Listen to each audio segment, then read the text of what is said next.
대한민국 검사하면 어떤 모습이 떠오르시나요? 흔히들 드라마나 영화 속에서 그려지는 검사의 모습은 참 다가가기 어렵게 느껴지기도 하죠. 사실 살면서 검사를 만날 일 없어야 좋겠죠.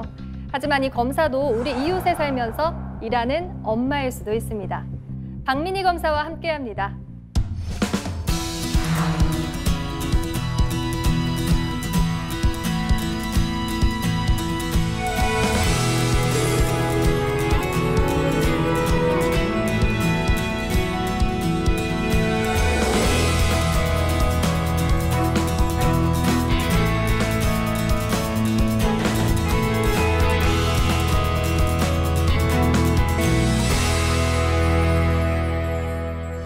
네, 검사님 반갑습니다. 반갑습니다. 검사님을 만나면서 이렇게 좀 반가울 수 있다는 게 더 반가운 일인 것 같아요. 흔히들 이제 검사하면 무섭다, 무시무시하다, 좀 이렇게들 생각을 좀 하시죠? 네, 그렇게 생각하시는 분들 정말 많은데요. 오늘 그렇지 않다라는 것을 말씀드리기 위해서 이 자리에 나왔습니다. 그러면 오늘 강연을 들으면서 이 검사를 좀 친근하게 느낄 수 있을지, 인식이 좀 달라질 수 있을지 생각을 해보도록 하겠습니다. 오늘 강연 부탁드립니다. 네, 감사합니다.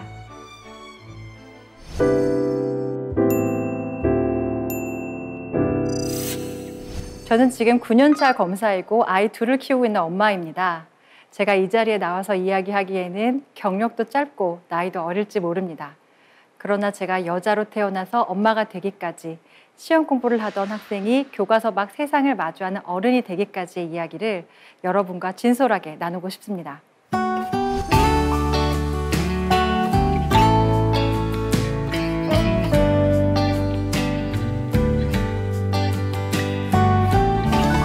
저에게 가장 많은 분들이 하는 질문이 어떻게 검사가 됐느냐라는 질문이에요. 이 질문은 검사가 되는 방법을 물어보는 질문일 수도 있고 많은 직업들 중에 어떻게 검사를 선택하게 되었는지를 묻는 복합적인 질문인 것 같습니다. 많은 사람들이 검사는 어렸을 때부터 목표로 삼고 공부를 해야지 가질 수 있는 직업이다 이렇게 생각하실지 모르겠습니다. 그러나 저는 조금 달랐습니다. 어렸을 때는 그림 그리기와 글쓰기를 좋아하는 평범한 소녀였고요. 때로는 일러스트레이터가 되고 싶기도 했고 만화가가 되고 싶기도 했고 방송 작가가 되고 싶어 했었던 소녀였죠. 미술을 전공하겠다고 마음먹었던 중학교 3학년 시절에 담임선생님께서 반대를 하셨습니다. 그 이유는 비용이 많이 든다라는 것이었죠. 저희 집의 가정 형편을 알고 계셨던 담임선생님께서는 미술을 하기에는 많은 비용이 드니 그냥 공부를 했으면 좋겠다라고 추천을 하셨습니다. 저도 저희 집 가정 형편을 잘 알고 있었기 때문에 미술을 더 전공하겠노라 라고 고집을 부릴 수가 없었죠. 고등학교에 진학해서도 장래희망이 크게 없었습니다. 많은 학생들은 자의로 또는 타의로 장래희망을 일찍이 설정하고 그것을 원동력으로 공부하기도 합니다. 그렇기 때문에 어쩌면 우리는 장래희망을 일찍 선택해야 한다라는 조바심이 있을지도 모릅니다. 저에게는 그런 장래희망이 없었는데요. 그럼에도 불구하고 제가 공부할 수 있었던 이유는 내가 언젠가 하고 싶은 일이 생겼을 때 과거에 내가 내 자신의 발목을 붙잡아서는 안 된다라는 생각이 있었기 때문이었습니다. 그런 마음으로 공부를 했었는데요. 가정 형편이 어려워서 학원을 제대로 다니지 못하고 과외를 제대로 받지 못했기 때문에 시행착오가 더 많았습니다. 남들보다 더 많은 시간을 투자해야 했고 스스로 공부하는 법을 깨우쳐야 했기 때문에 더욱더 어려운 시간이었던 것 같습니다. 그리고 대망의 수능의 시간이 다가왔고 수능 점수에 맞춰서 대학교와 전공을 결정해야 되는 시간이 왔습니다. 그러다 문득 제가 법을 전공한다면 이 세상 살아가는데 억울한 일을 피할 수 있지 않을까 이런 생각이 들었어요. 내가 법을 공부해서 주변에 억울한 사람을 도울 수 있다면 그것으로 내 삶이 참 뿌듯해질 수 있겠다 이런 생각이 들었던 것이죠. 그때까지만 해도 직업에 대한 개념이 없었습니다. 이런 대의 명분을 가지고서 전공 학과를 선택했던 것이니까요. 제가 법을 공부해 보니까 법은 굉장히 재미있는 학문이었습니다. 언어로 하는 수학이었고 굉장히 논리적인 학문이었습니다. 수학같이 답이 정해진 것처럼 보이면서도 구체적인 사안에 따라서 논리를 새로 세울 수도 있는 그런 매력적인 학문이라는 것을 대학교 공부를 통해 알게 되었던 것이죠. 이렇게 법을 공부했음에도 불구하고 그때까지도 검사해직에 뜻을 짓지 않았습니다. 왜냐하면 넘을 수 없는 벽이 있을 것이라고 생각했던 것이죠.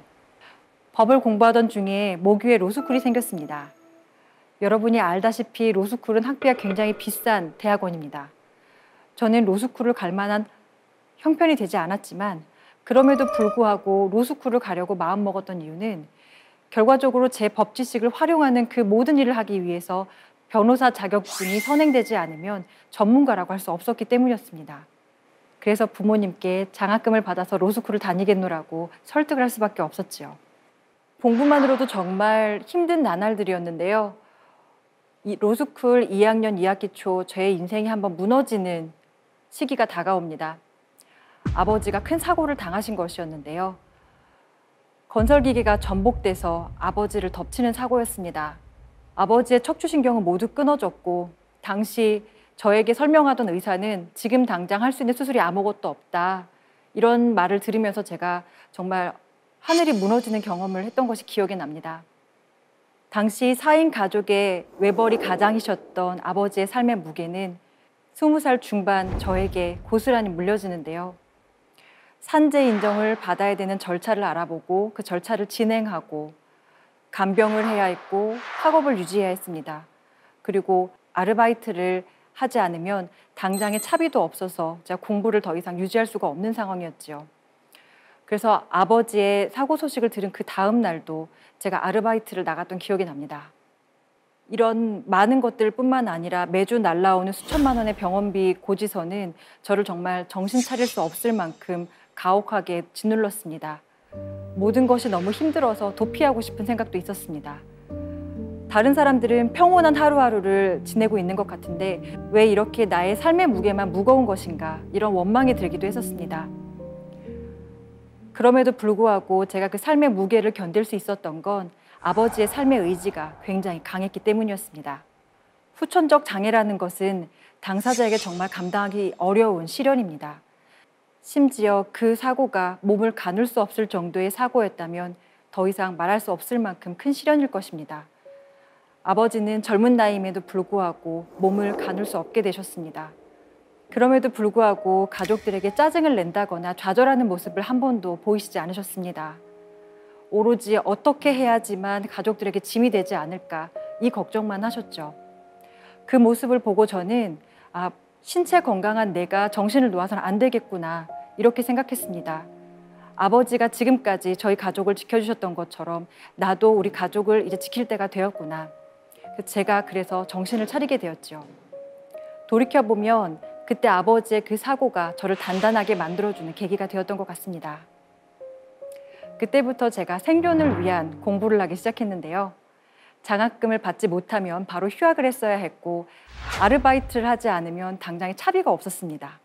자취는 비용이 많이 들기 때문에 꿈도 꿀 수가 없었고 2시간 거리를 전철로 통학을 하면서 그 전철 이동 시간 동안 공부를 하겠다고 2000페이지가 넘는 전공서적을 들면서 공부를 하기 시작했습니다. 법학 전공서적은 정말 두꺼운데요. 이 전공서적을 들면서 공부를 하겠다고 전철에서 들고 다니다가 덜컹거리는 전철에서 앞사람 머리 위에 떨어지기도 했었습니다.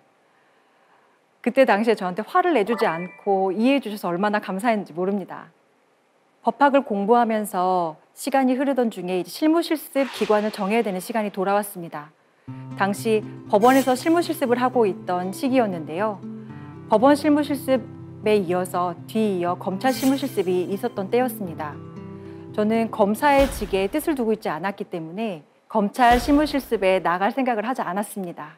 검찰 실무실습은 3주간의 합숙을 요구했기 때문에 그 합숙 기간이 저에게는 굉장히 부담스러웠던 것이죠. 검사의 뜻이 없는데 이 3주간의 합숙 기간 동안 공부를 하지 못하는 것도 걱정이 됐었고 혹여라도 그 3주간의 합숙 기간 동안 아버지에게 비상 상황이 생길까 걱정되기도 했습니다. 그런 와중에 저를 지도해 주시던 배석 판사님이 한마디 하셨습니다. 검사가 되려면 검찰 실무실습이 필수잖아요. 인생 어떻게 될지 몰라요. 검사가 될 줄 어떻게 알아요? 다녀오세요. 제가 이 말을 듣고 마음을 바꿨는데요. 내가 검찰 실무실습을 갈 수 있는 기회가 주어진다면 이 기회를 버리지 않는 것이 맞겠다. 내가 비록 검사가 되지 못할지라도 검사가 될 훌륭한 친구들을 만날 수 있다면 그 시간 충분히 귀할 것이다 이렇게 생각을 하고서 검찰 실무실습에 가게 되었습니다. 그리고 그곳에서 검사의 직에 매료가 되었습니다. 검사는 실체적 진실에 다가가기 위해서 추리를 하고 진실에 도달하기 위해서 여러 가지 수사 기법을 동원하는, 그래서 범인을 찾는 아주 멋진 직업이었던 것이죠. 사안에 들어가서 분쟁을 조정하기도 하고 때로는 피해자에게 위로를, 때로는 피의자의 억울함을 풀어주는 그런 멋진 직업이라고 생각이 되었습니다. 한편으로는 검사의 결정이 다른 사람의 인생에 좌지우지되는 큰 부담감도 있었지만 그로 인해서 보람된 일이라고 생각이 되었습니다. 이후 검사가 되는 필기시험을 한 차례 보고 구술 면접을 3회, 인성 면접을 1회, 총 5가지 관문을 통과해서 검사가 됩니다. 돌이켜보면 제가 검사가 되기까지 많은 퍼즐들이 맞춰졌다고 생각을 했는데요. 중학교 담임 선생님께서 저의 미술 전공을 말리지 않으셨다면 미술을 전공하고 있을지도 모릅니다. 법대에 합격했기 때문에 제가 법을 공부할 수 있었던 것이고요. 가정 형편의 어려움 때문에 생존 공부를 할 수 있었고 그로 인해서 높은 학점을 유지했기 때문에 검사가 될 수 있지 않았나 생각해 봅니다. 저를 절망시키고 좌절시키고 모든 것을 포기하고 싶게끔 했던 일들이 어쩌면 저를 검사로 이끄는 지름길이었던 셈이었죠. 어떠신가요? 제 이야기도 옆집에 살고 있는 우리 이웃과 같은 이야기 아닐까요? 모두 저마다 삶의 사연이 있습니다. 그 삶 가운데는 끝이 보이지 않는 웅덩이도 존재합니다. 한 걸음 한 걸음 나아가도 끝이 보이지 않고 나아갈 수 없는 늪을 걷고 있다라고 생각이 드는 그 시간도 우리가 포기하지 않고 한 걸음 한 걸음 나아간다면 언젠가 우리를 받쳐주는 단단한 땅이 되어 있을 것이라고 생각합니다. 우리 모두가 눈앞의 문제에서 포기하지 않았으면 좋겠습니다. 인생은 어떻게 될지 모르는 것이니까요. Picture perfect, you don't need no filter. Go just make them drop dead, you a killer. Shower you with all my attention. Yeah, these are my only intentions. Stay in the kitchen cooking up, get your own bread. 드라마 속 검사 많이 보셨죠? 네, 많이 봤죠. 드라마 속 검사는 어떠시던가요? 제가 보기에는요. 찔러도 피 한 방울도 안 나올 것 같고요. 좀 냉정해 보이기도 하고 또 반면에 커리어우먼 같이 느껴져서 멋지기도 하고 그랬어요. 제가 생각하기에 드라마 속 검사는 크게 2가지인 것 같습니다. 불의를 보면 참지 못하고 사회의 거악을 척결하고자 하는 정의 검사, 그리고 사회의 어두운 면을 모두 자기 지배하에 놓고 불법도 합법처럼 권력을 휘두르는 악당 검사. 저는 드라마를 잘 보지 않는데요. 드라마 속 검사와 제가 많이 달라서 그럴지도 모르겠습니다. 드라마 속 검사를 살펴보면 하나의 사건을 가지고서 현장에 나가기도 하고 잠복 수사를 하기도 합니다. 그러나 현실 속 검사는 사실 책상 앞에서 수천 페이지 기록을 읽는 사무직에 더 가깝습니다. 저희도 9시에 출근해서 야근하는 평범한 직장인인데요.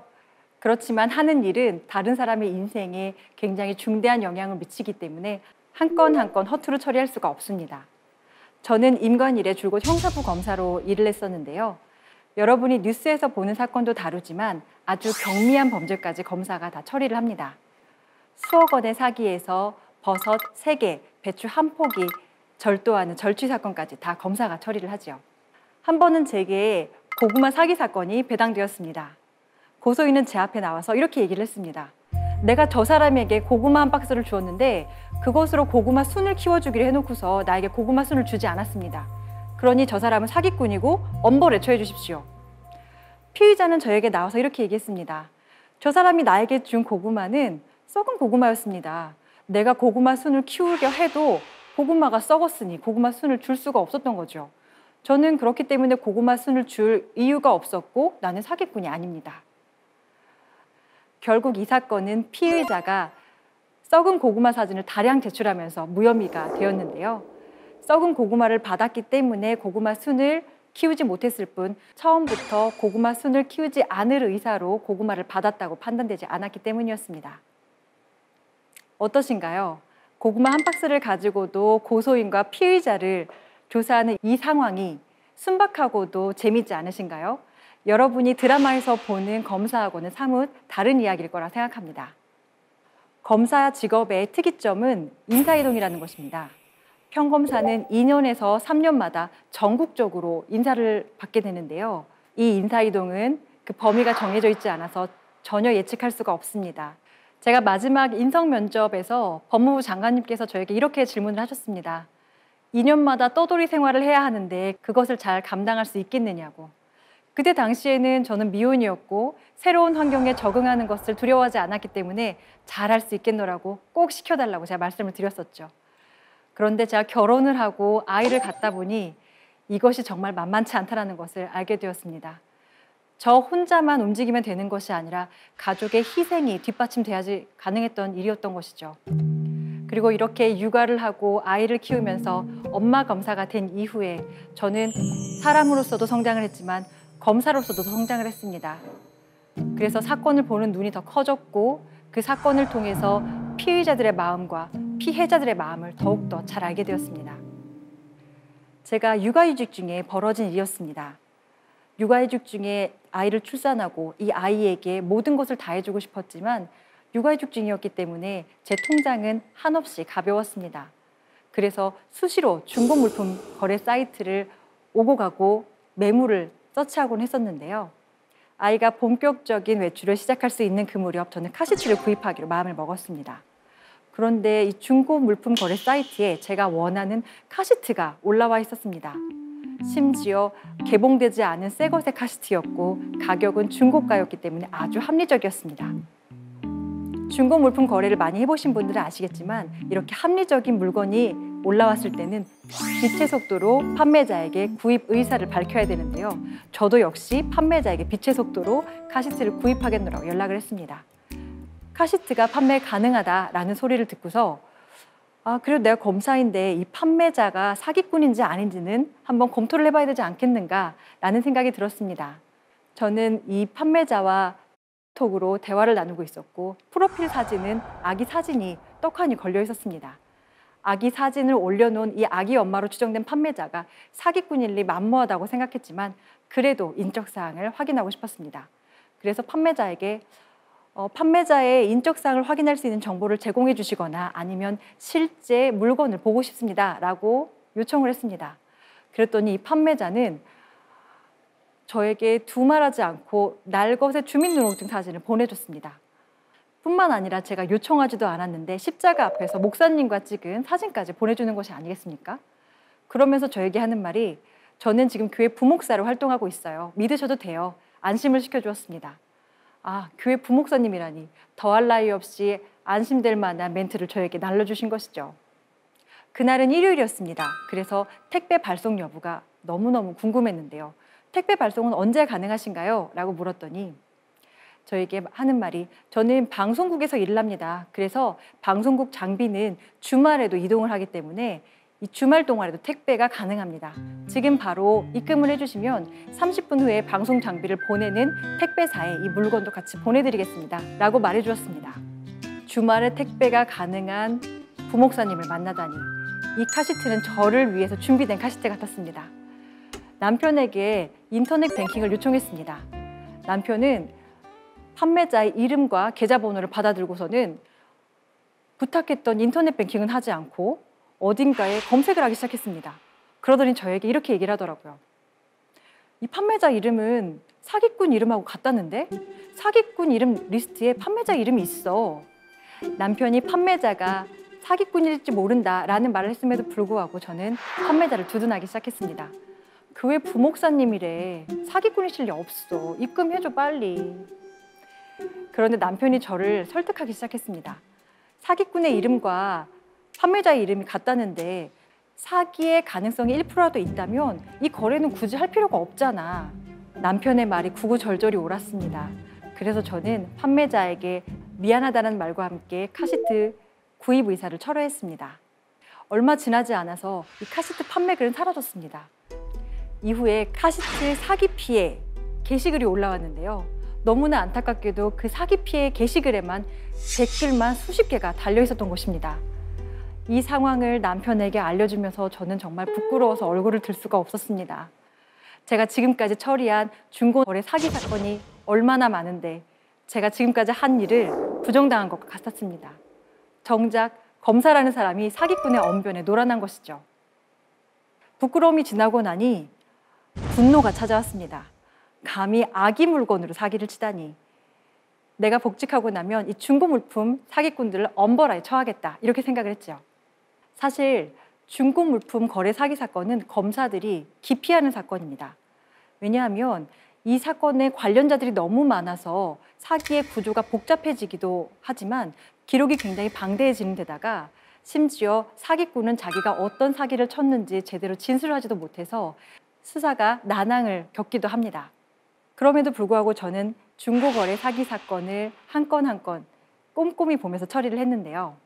한번 저에게 배당된 중고거래 사기 사건은 일전의 사기 사건과 조금 특이해 보였습니다. 초범이 저지른 사기치고는 굉장히 복잡한 구조를 가지고 있었고 피해자도 수십 명인데다가 피해액은 심지어 수천만 원에 달했습니다. 보통 초범이 저지르는 사기 사건은 그 구조가 단순하기 때문에 피해자들의 신고로 인해 금방 범행이 발각이 됩니다. 그래서 피해자가 다수가 발생한다거나 피해액이 커진다거나 이런 일이 발생하지 않는 것이죠. 그런데 이 사건은 초범인 피해자가 저지른 것 치고는 그 사기 구조도 굉장히 복잡했고 피해액도 굉장히 컸던 것입니다. 피의자는 20살짜리 초범인 단 한 명. 제가 보기에는 굉장히 연륜 있는 중고물품 사기 사건이었습니다. 그래서 이 초범인 피의자를 앉혀놓고 조사를 하기 시작했죠. 특히나 물품 선정을 어떻게 했는지, 범행 수법은 어디서 배웠는지, 다른 사람들과 같이 범행은 하지 않았는지 샅샅이 조사하기 시작했습니다. 길고 긴 수사 끝에 이 초범인 친구는 자백을 하기 시작했습니다. 검사님, 사실 이 범행 저 혼자 저지른 거 아닙니다. 형들이랑 같이 했어요. 형들은 제가 초범이기 때문에 경찰서에 가서 간단한 조사만 받으면 금방 풀려날 거라고 저에게 얘기해 줬어요. 그래서 저는 경찰 조사를 받으면서 모든 범행을 저 혼자 했다고 거짓말을 한 거였어요. 이 순진한 초범은 단순히 경찰서에 가서 조사 한 번만 받고 나오면 사건이 종결될 거라고 형들에게 배웠다고 합니다. 그러나 피해 규모로 보나 피해액으로 보나 절대 초범이라고 해서 간단하게 선처받을 수 있는 사건은 아니었습니다. 그래서 이 피의자로부터 휴대폰을 제출받아 디지털 포렌식 수사를 했고 통신 내역을 분석해서 이 형들의 존재를 추적하기 시작했습니다. 머지않아서 형들의 존재가 밝혀졌고 형들을 검거할 수 있었지요. 특히 이 범행을 주도했던 맏형의 전과는 매우 화려했습니다. 동종 전과로 수차례 처벌을 받았을 뿐만 아니라 실형 전과도 있었던 것이죠. 형기가 종료된 지 3년이 지나지 않은 데다가 동종 범행을 저질렀기 때문에 가중처벌을 피할 수 없었습니다. 더군다나 이 순진한 동생을 앞세워서 자신의 범행을 숨기려 했다니 이 맏형에 대해서는 구속수사가 필요하다고 생각했습니다. 그렇게 이 맏형은 제가 청구한 구속영장에 의해서 교도소로 가게 되었습니다. 제가 중고물품 사기 사건을 경험하지 않았다면 아마 이 맏형을 검거하지 못했을지도 모릅니다. 제가 경험했던 내용이 사건을 해결하는 지혜로 발현이 됐던 것이죠. 중고물품 사기 사건의 인연은 여기서 끝이 나지 않았습니다. 이번에도 아기 물건으로 사기를 친 사건이 저에게 배당이 되었습니다. 이번에 피의자는 20대 후반의 여성이었습니다. 여성이 아기 물건을 판매한다고 했을 때 이 판매에 대한 신뢰도는 굉장히 높아집니다. 실제로 아기를 키우고 있고 아기 물건이 존재할 확률이 높기 때문이죠. 이 여성도 아마 그 부분을 잘 알고 있었던 것 같습니다. 그래서 고급 기저귀와 고급 분유를 판매하게 되었는데요. 이번에도 저의 입장에서는 아주 엄히 처벌해야 되는 사건이었죠. 이 피의자를 조사하기로 했던 그 조사 당일 검사실 밖 복도에서 아기 울음소리가 들렸습니다. 제가 검사실 밖을 나가보니 갓난아기를 안고서 아기를 달래는 한 여성이 있었던 것입니다. 이 여성이 바로 제 검사실로 들어오려고 했었던 피의자였던 것인데요. 아마 아기를 어디에 맡기지도 못해서 이 아기를 검사실까지 데리고 왔어야 했을 여성이었습니다. 저도 아이를 키우는 입장이었기 때문에 그 여성의 마음이 충분히 이해가 됐습니다. 그래서 그 여성에게 괜찮습니다. 아기랑 같이 검사실로 들어오세요 라고 하고 조사를 시작했죠. 그리고 그 여성을 앞에 두고 제가 물었습니다. 아니, 아기 엄마의 마음을 가장 잘 아실 분이 어떻게 아기 물건으로 사기를 치신답니까? 한 푼 두 푼 아껴가지고 아기에게 좋은 분유, 좋은 기저귀를 주고 싶은 마음 잘 아실 것 아닙니까? 제가 이렇게 물으니 이 여성은 제 앞에서 눈물을 흘리면서 저에게 하소연을 하기 시작했습니다. 검사님, 제가 미혼모인데 그래서 아기를 키우기 너무 힘들었습니다.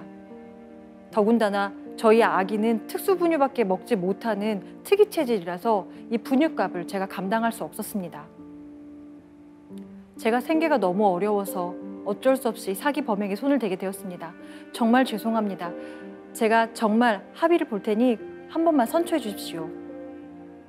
제 앞에 있는 이 여성은 미혼모에다가 아이는 특수분유밖에 먹지 못하는 특이 체질을 갖고 태어난 상황이었습니다. 아기를 두고 일을 할 수가 없었고 이 생계를 책임져 줄 사람이 없었기 때문에 분유값을 위해 범행에 손을 대게 된 것이었습니다. 결국 이 미혼모는 자신의 아이에게 특수분유를 먹이기 위해서 다른 아이의 특수분유 값을 빼앗은 꼴이 되었는데요. 이 어깨가 무거운 미혼모를 위해서 제가 해줄 수 있는 것이라고는 합의를 위해서 잠시 사건 처리를 미루는 것이었습니다. 다행히 한 달 후에 이 미혼모는 저에게 다량의 합의서를 제출을 했고 합의서를 근거로 아이 엄마에게 조금 더 경한 벌금형의 처분을 할 수 있었습니다. 이후에 아기와 아이 엄마가 잘 지내는가 궁금했을 찰나에 몇 달 지나지 않아 아기 엄마는 저의 검사실을 또 방문하게 되었습니다. 이번에도 중고물품 사기 사건 때문이었던 건데요. 이번에는 아기 전용 세탁기를 미끼로 중고물품 사기를 쳤다고 합니다. 알고 보니 이전 사건에 합의금을 마련하기 위해서 다시 사기 범행에 손을 댄 것이었는데요. 이번엔 제 앞에서 눈물을 뚝뚝 흘리면서 반성을 한다 한들 더 이상 선처가 불가능한 상황이었습니다. 저마다 이렇게 사연을 가지고 검사실을 방문합니다. 검사들은 표면적으로 보이는 행위의 법률 위반만을 보는 것이 아니라 내면의 사건까지도 들여다보게 되는데요. 그러면서 삶을 또 배우고 인생을 배워나가는 것 같습니다.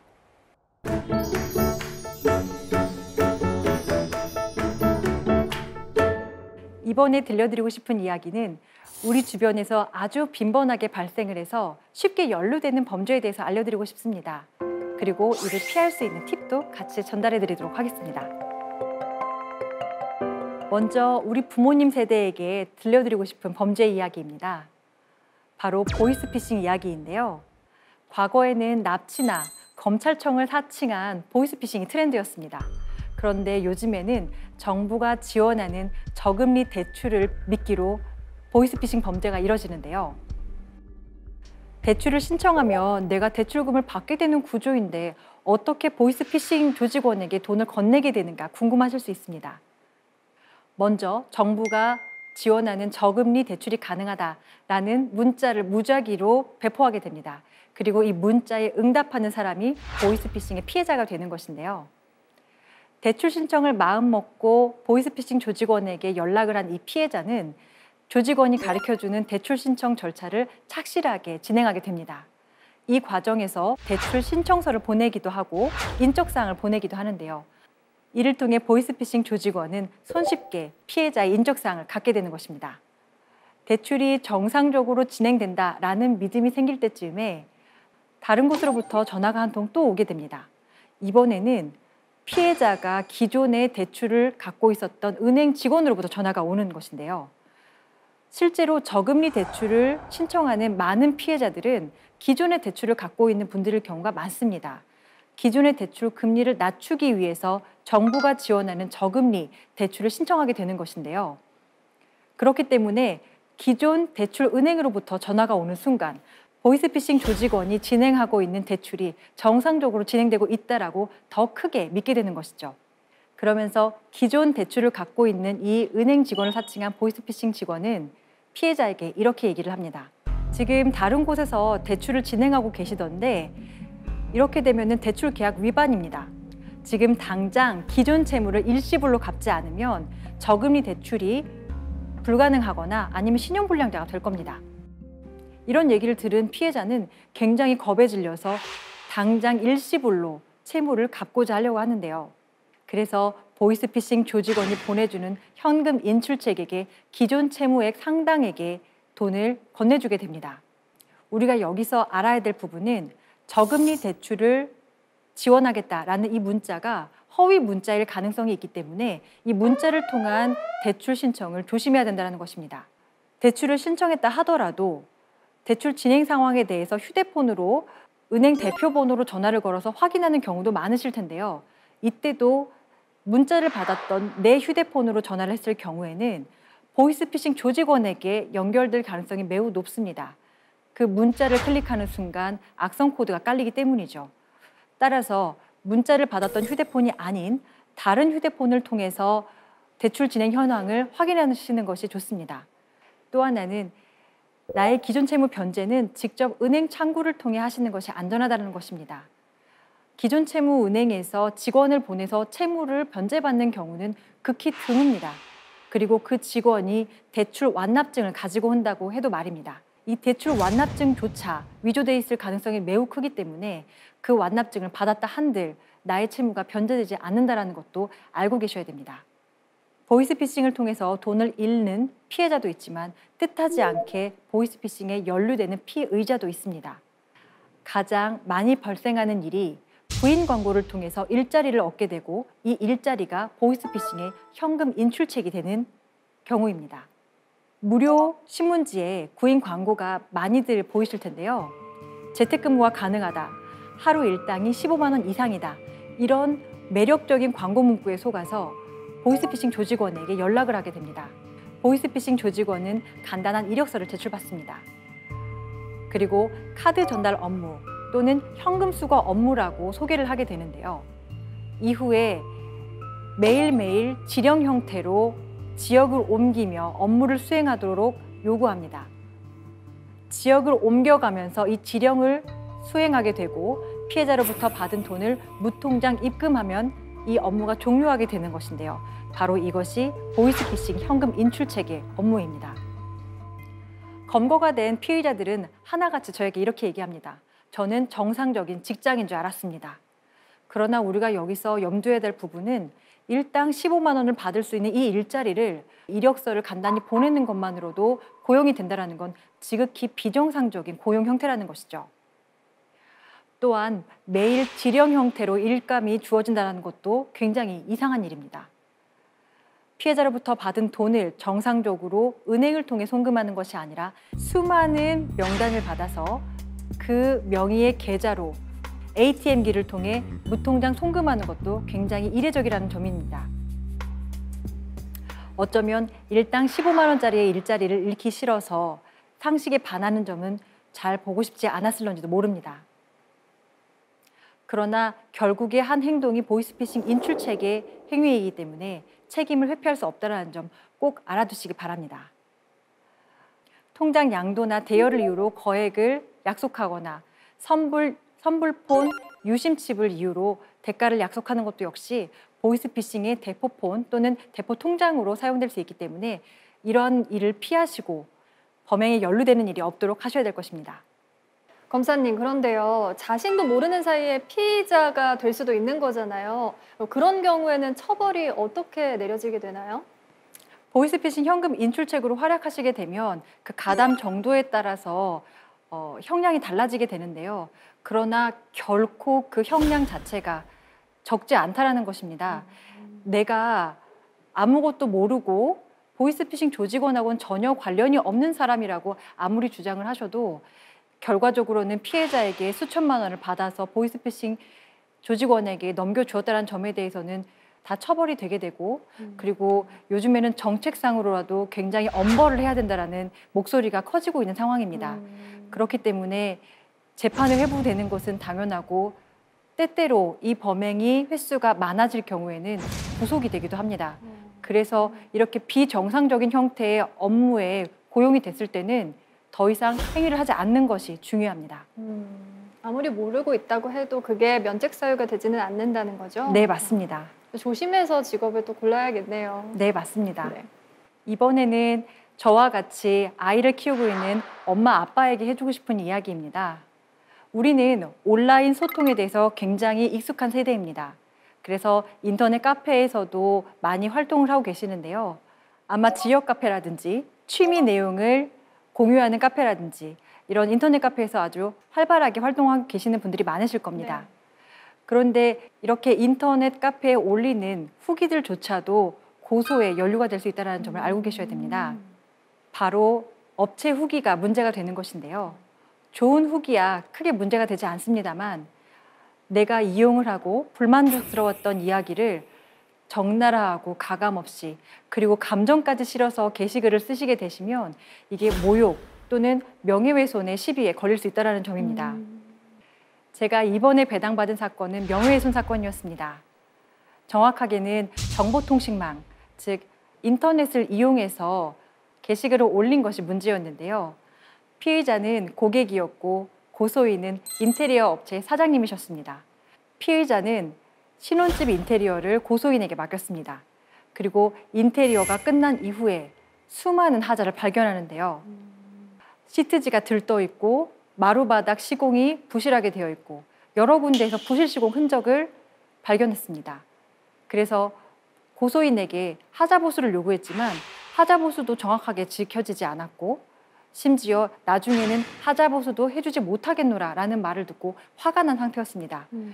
그리고 이 화가 난 상태를 인터넷 카페에다가 가감없이 분출을 한 것인데요. 그리고 얼마 지나지 않아 이 후기는 고소인에게 적발이 됩니다. 그럴 수밖에 없었던 것이 이 후기가 쓰여져 있는 인터넷 카페는 지역 카페였고 그 후기 이후에 쓰여져 있는 댓글을 확인을 해보면 어느 업체인지 충분히 우리가 가늠할 수 있었기 때문이었죠. 제 앞에 온 이 피의자는 울면서 하소연했습니다. 검사님, 제가 이 인테리어로 들어간 돈이 얼만데 지금 이렇게 또 검사실에서 조사를 받고 있다니요. 제가 이 인테리어 보수하겠다고 다른 업체에 준 돈만 수백이 됩니다. 저 정말 억울합니다. 이걸로도 제가 처벌을 받아야 되나요? 그러면서 저에게 이런 것도 물어보았습니다. 피의자는 업체를 드러내지 않고 일정 부분을 자음으로만 표기를 했는데 어떻게 이게 명예훼손이나 모욕에 해당하느냐 이렇게 말이죠. 많은 분들이 오해하고 계시는 부분입니다. 우리가 쓴 게시글의 내용과 댓글 내용을 통해서 업체가 특정될 수 있다면, 즉 다른 정보들과 결합이 되어서 업체가 특정될 수 있다면 이 역시 명예훼손이나 모욕의 시비에 걸릴 수 있다는 것이죠. 그 공사가 잘못된 게 사실인데도 그게 명예훼손이 될 수 있다는 건가요? 정말 좋은 질문인데요. 우리나라는 사실적시 명예훼손과 허위적시 명예훼손 두 개 다 처벌을 합니다. 그래서 사실을 얘기했다 할지라도 그것이 명예훼손적 발언, 고소인의 명예를 훼손시킬 수 있는 발언이라고 하면 역시 처벌될 수가 있습니다. 그리고 이 사건 같은 경우에는 사실적시를 넘어서서 감정까지 표현이 되었기 때문에 모욕죄에도 해당하는 사안이었습니다. 내가 업체에 대한 후기를 남긴다고 할지라도 이것이 단순히 정보 전달을 넘어서서 감정이 실리게 될 경우에는 비방의 목적이 문제가 될 수 있기 때문에 이럴 경우에는 처벌을 받을 수 있다는 점을 꼭 알고 계셔야 됩니다. 저는 그래서 이 사건을 검찰 시민위원회에 회부했습니다. 제가 보기에는 피의자가 억울한 점이 훨씬 많았거든요. 검찰 시민위원회라는 것은 일반 시민들을 모셔놓고 사건의 처분 적정선을 논의하는 자리입니다. 때로는 구속 여부에 대해서 논의하기도 하고 때로는 기소유예가 적정한지 여부에 대해서도 논의하기도 합니다. 결과적으로 이 사건은 시민위원분들의 기소유예가 적정하다라는 만장일치 의견을 제가 받았는데요. 그래서 저는 이 사건을 기소유예 처분할 수 있었습니다. 그러나 모든 사건이 이와 같이 기소유예가 되지는 않습니다. 그렇기 때문에 항상 업체 후기를 쓰실 때에는 정보 전달 목적 이상으로 감정을 실는 것을 피하셔야 될 것입니다. 그렇지 않으면 불필요한 조사를 받게 되고 또 피의자의 신분으로 전환되는 경우도 종종 있다는 것이죠. 갑자기 궁금한 게 생겼는데요. 요즘에 배달 어플 많이 쓰잖아요. 근데 음식 받았는데 음식 상태가 안 좋아서 이제 사진을 찍어서 후기를 남기는 경우도 좀 있단 말이죠. 네. 근데 그런 경우에도 명예훼손죄가 적용이 될까요? 이것은 판례 이론으로 형성이 되어 있는데요. 네. 업체 후기에 대해서 비방의 목적이 없이 단순히 정보 전달만으로만 해당이 되는 게시글이 있다면 그럴 경우에는 처벌하지 않는다. 이것은 소비자의 권리이고 표현의 자유이다라는 판례가 형성되어 있기 때문에 단순히 정보 전달만으로는 처벌하지 않습니다. 다만 이제 그 정보 전달을 넘어서서 고소인에 대한 그런 모욕이라든지 욕설이라든지 그리고 감정이 실린 허위 사실이 개입하게 되면 그때부터는 처벌할 수 있는 범위가 되는 것이죠. 실제로 이런 일이 너무 많이 일어나서 이제 저도 소비자의 입장이기 때문에 굉장히 가슴이 아픈 경우도 많습니다. 피해를 피해대로 다 받는데 반대로 고소를 당하기도 하시기 때문에 예, 그런 경우를 방지하고자 오늘 이런 사건에 대해서도 얘기를 해드렸습니다. 네, 정말 좋은 정보네요. 네, 모르시는 분들도 많고 그러니까 업체명을 일정 부분 가리는 것만으로 책임을 회피할 수 있다라고 생각하는 경우가 많으시기 때문에 제가 그 부분도 알려드리고자 했습니다. 네. 저는 지금 성폭력과 아동학대를 담당하고 있는 검사입니다. 엄마가 되고 나니 사건이 가슴으로 읽히는 경우가 많았습니다. 특히 아동학대 사건 경우에 더 그러했는데요. 의사표현을 제대로 하지 못하는 아이들이 피해자이기 때문에 더 가슴이 아프기도 했습니다. 여러분들은 아동학대의 가장 많은 행위자가 누구라고 생각하시는가요? 바로 부모입니다. 요즘에는 아동학대 신고 의무자를 설정해 두고 있고 그렇기 때문에 이 신고 의무자를 통해서 가정 내의 일이 타인으로 인해 발각되는 경우가 많습니다. 어린 아이들은 학대에 지속적으로 노출될수록 신고를 할 생각을 하지 못하고 있는데요. 이번 사건도 아이의 몸에 멍자국이 발견이 되었고 선생님의 신고로 인해서 발각된 사건이었습니다. 법정에 나온 이 아이는 자신의 엄마를 두둔하기에 여념이 없었습니다. 이미 온몸에 멍이 발견되어 있는 상태였기 때문에 엄마와 분리되어서 아동보호센터에서 생활을 하였음에도 불구하고 법정에 나와서 엄마 편을 들고 있었던 것인데요. 아이는 엄마와 분리되기를 원했고 엄마를 무서워했습니다. 아동보호센터에서 계속 생활하기를 원했지만 돌연 태도를 바꿨습니다. 바로 엄마가 보호기관에 가서 아이를 접견한 이후였습니다. 아이가 엄마의 품에 돌아갔음에도 불구하고 엄마는 아동학대 혐의로 기소될 수밖에 없었는데요. 그럼에도 불구하고 엄마는 법정에 나와서 자신의 무죄를 강력히 주장했습니다. 그러면서 8살짜리 아들을 법정에 나와서 증언하도록 시킨 것이죠. 어른들도 오면 떨리는 이 법정에서 8살짜리 아들을 증언하게 한 저 엄마가 매정해 보였습니다. 검사님, 저희 엄마 한 번만 봐주세요. 저희 엄마는 저 심하게 때린 적이 없습니다. 다 저 잘 되라고 한 거예요. 제발 선처 부탁드립니다. 한 번만 봐주세요. 아들은 엄마를 감싸기 위해서 검사인 저와 판사님 앞에서 엄마를 두둔하는 말만 쏟아내고 있었습니다. 엄마의 무죄를 입증하기 위해서 삐뚤빼뚤한 글씨로 탄원서까지 잔뜩 제출한 상태였습니다. 자신을 무자비하게 때리는 엄마였음에도 불구하고 엄마였기에 용서할 수밖에 없었던 아이였습니다. 엄마로부터 보호받았어야 했을 이 아이가 엄마를 감싸는 것을 보고 법정에 있던 모든 사람들이 숙연해진 사건이었습니다. 우리 아이들은 정말 빛나는 존재입니다. 어떤 형식으로든 어디에서든 상처받지 않도록 우리 모두가 관심을 가져야 될 거라고 생각합니다. 특정 사람만이 아이를 지키는 보루가 되는 것이 아니라 우리 모두가 아이를 지키는 최후의 보루임을 잊지 않고 다 같이 아이들을 지킬 수 있도록 노력했으면 좋겠습니다.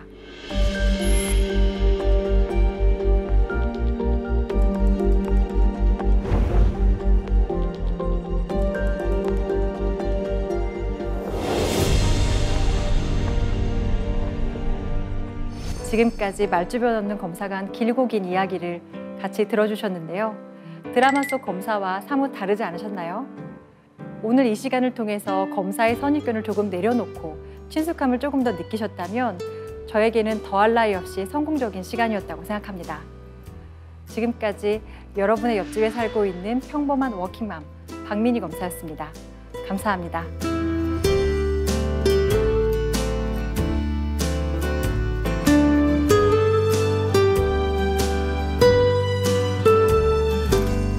검사님, 여자 사람 검사라는 말이 좀 인상적이었어요. 어떤 의미가 있을까요?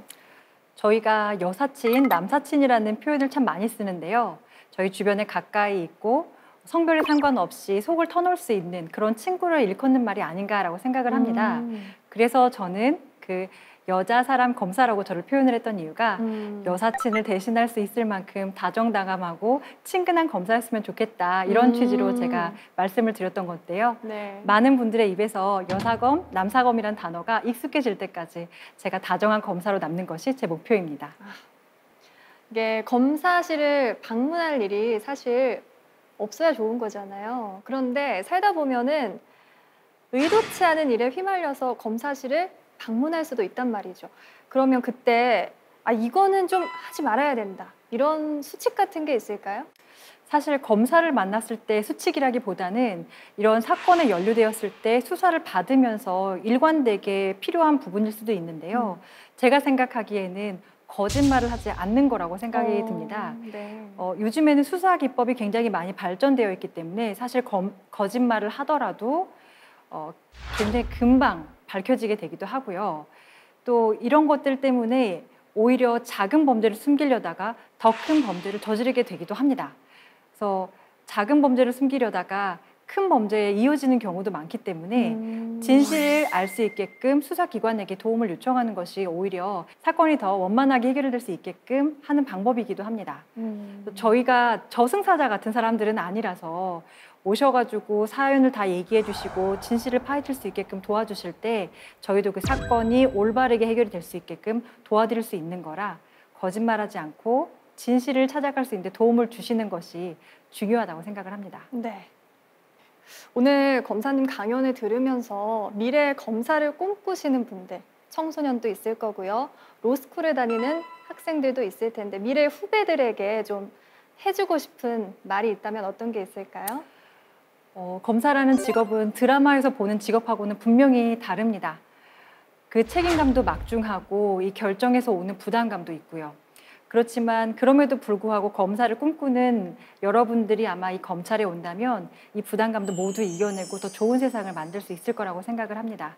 그리고 여러분들이 오는 그 검찰이 더 좋아질 수 있게끔 후배 검사들에게 부끄럽지 않게끔 선배 검사로서 더욱더 열심히 노력하고 있겠습니다. 네. 한 사람으로서, 여성으로서, 그리고 엄마로서 검사로 산다는 것이 어떤 의미인지 생각해 보게 되는 시간이었습니다. 오늘 강연 정말 감사드립니다.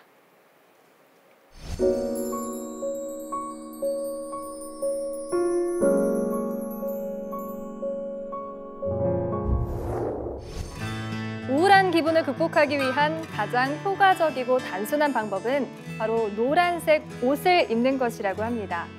오렌지색이나 노란색 계열의 음식을 먹는 것도 도움이 된다고 하네요. 노란색 하면 보통 봄을 떠올리시는 분들 많으시죠? 하지만 저는 황금빛 가을이 생각이 납니다. 거리가 노란 은행잎으로 덮이면 마음도 참 설레잖아요. 행복은 적극적으로 찾는 것이라고 합니다. 우리도 오늘 작은 행복을 찾아보는 건 어떨까요? 사색의 공동체 스미다. 저희는 다음 시간에 찾아오겠습니다. Loving you, girl, is such a lonely feeling. Whatever I say or do, I'll always be lost in you. When you told me forevermore, I must have been dreaming. This picture of you and me, or wasn't it meant to be? Jump into a cab on 59th Street. I said to the driver, make it right.